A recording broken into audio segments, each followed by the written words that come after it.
Meningitis. It is an inflammation and infection of the meninges and the underlying subarachnoid space that contains the cerebrospinal fluid. Keep in mind that the brain and spinal cord usually are remarkably resistant to infection, but when infected, it can lead to serious consequences. Although the cause can be non-infectious, it is more common to be bacterial, viral, fungal, or parasitic. It may be acute, subacute, or chronic, and the pathophysiology involves direct pathogen invasion into the central nervous system. It could be through penetrating wounds, skull fractures, lumbar punctures, and etc. The pathogen infects a different body area and colonizes. Then, via the bloodstream or by spread of adjacent tissues, it crosses the blood-brain barrier. Meningitis is a primary cause of increased intracranial pressure. After the inflammatory response, there is exudate formation, impaired cerebrospinal fluid flow, cellular edema, all leading to increased intracranial pressure. Please review the pathogens I've listed in your slide to distinguish pathogens that are bacterial and those that are viral. Well, what are common risk factors?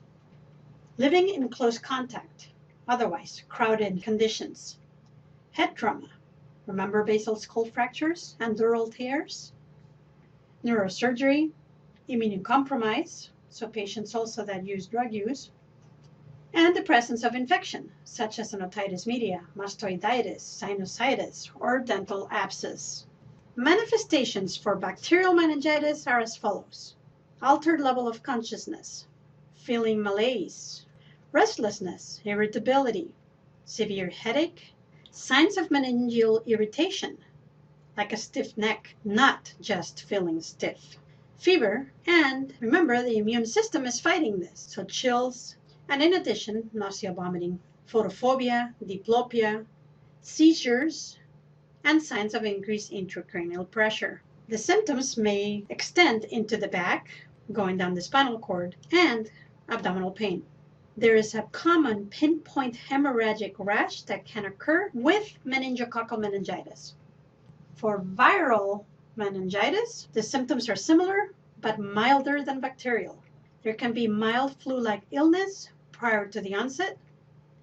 The headache is intense, occurring with malaise, lethargy, and nausea, vomiting. Photophobia, feeling drowsy, but in a patient that is oriented. The course of the disease is benign and of short duration, and recovery usually is uneventful. Let's talk about diagnosis for meningitis as well as more specific clinical manifestations. A detailed history, CT scan, which could help rule out other abnormalities, cerebrospinal fluid studies, lab studies could include CBC, electrolytes, and others, and cultures such as blood or sputum. Meningeal irritation includes nuchal rigidity and neck pain, and positive Brzezinski's or Kernig signs. A positive Kernig sign occurs when there is pain in the hamstring upon straightening the leg with the hip flexed. A Brzezinski's sign is positive when there is involuntary flexion of the knees and hips upon passive neck flexion. The classic triad for meningitis is severe headache, fever, and nuchal rigidity. Now remember the rash I mentioned? Could be petechial and purpuric. If you ever see that, it needs to be treated immediately, or unfortunately the patient may die in a few hours. Well, now let's talk about management and nursing care. There needs to be initial empiric treatment with antibiotics. However, let's talk about prevention. Vaccines such as HIV, Haemophilus influenza, and pneumococcus is important. Medications include anti-infective agents, immediate IV antibiotic, should be broad spectrum, then as per pathogen per cultures. Antifungals, antivirals, depending on cause of meningitis. For example, herpes can be the cause of viral meningitis. Steroids, antipyretics, analgesics, anticonvulsants, antiemetics. Supportive interventions include a priority nursing intervention if the person is suspected to have meningitis is to place the patient in droplet precautions for the first 24 hours after the start of antibiotics. Visitors need to wear a mask and do appropriate hand washing. The staff should be wearing gown and gloves if less than 3 to 6 feet. Implement seizure precautions. Pressure and infection can decrease the pressure threshold, leading to a great risk for seizures. Monitor vital signs and neuro checks for increased ICP and provide appropriate oral care. Encephalitis, an inflammation or infection of the brain parenchyma, most commonly caused by viruses, but can be also caused by bacterial, fungus, or parasite pathogens. A non-exudative inflammatory response occurs in the cerebral cortex, white matter, and meninges. Then the brainstem. So generally, it does not cause person's death, it just debilitates them. It causes degeneration of the neurons and necrotizing hemorrhages. 5 to 20% mortality and 20% with residual neurodeficits. It can occur in patients with meningitis. Manifestations depend on site and organism. The signs and symptoms are similar to meningitis. Hopefully by now you have those memorized. There is focal neurological deficits and aphasia and cognitive difficulties. Diagnostics include a good history, CT scan, lumbar puncture with CSF studies, MRI, and brain biopsy. Again, consider whether a lumbar puncture can be performed. Treatment is going to be anti-infectives, except for viral, and supportive care. We don't want to end up with a complication such as pneumonia.